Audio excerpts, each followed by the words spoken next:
Градежништвото идната година ќе остане столбот на македонската економија. Реализацијата на капиталните проекти продолжува и во 2017 година.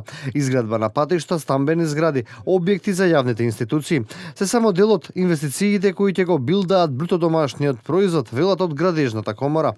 Се надеваме дека ќе остане двигател, капиталните проекти се сите оние инфраструктурни проекти, како што се автопатиштата кои се во полнек, како и претежно и други реконструкции и изградби на магистрални и регионални патишта, тука и стамбената изградба. Се надевам дека трендот под нашите податоци трендот ќе продолжи и ќе биде уште подобар во 2017 година. Не само во земјава, туку и на глобално ниво цената на недвижностите е во стагнација, велат од Народната банка. Според проценките на НБРМ, понудата на станови во последниве 13 години во Македонија бележи солиден раст од 10%. Најсилен раст на понудата има во Скопскиот и во Полошкиот регион. Тешко е да се процени во основа, како што споменав, од повеќе фактори. Сетот на фактори кои што влијае на движењето на цените на недвижностите е комплексен.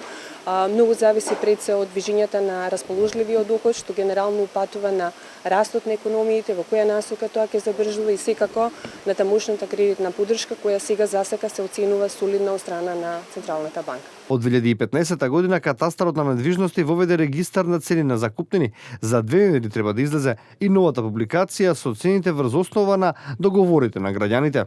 Значи од 2015 година понавака, сите трансакции кои што се случуваат во Република Македонија, нивната оданочена вредност, нивната вредност напишана во самите договори, катастарот да ги регистрира и на секој 6 месеци издава публикација каде што ги публикува трендот на движење на цените во Република Македонија.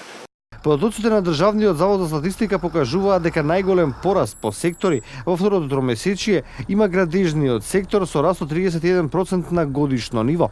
И во последниот извештај на Светска банка за земјава, градежниството е потенцирано како главна стопанска банка на која ќе се потпира економијата и во следниве неколку години.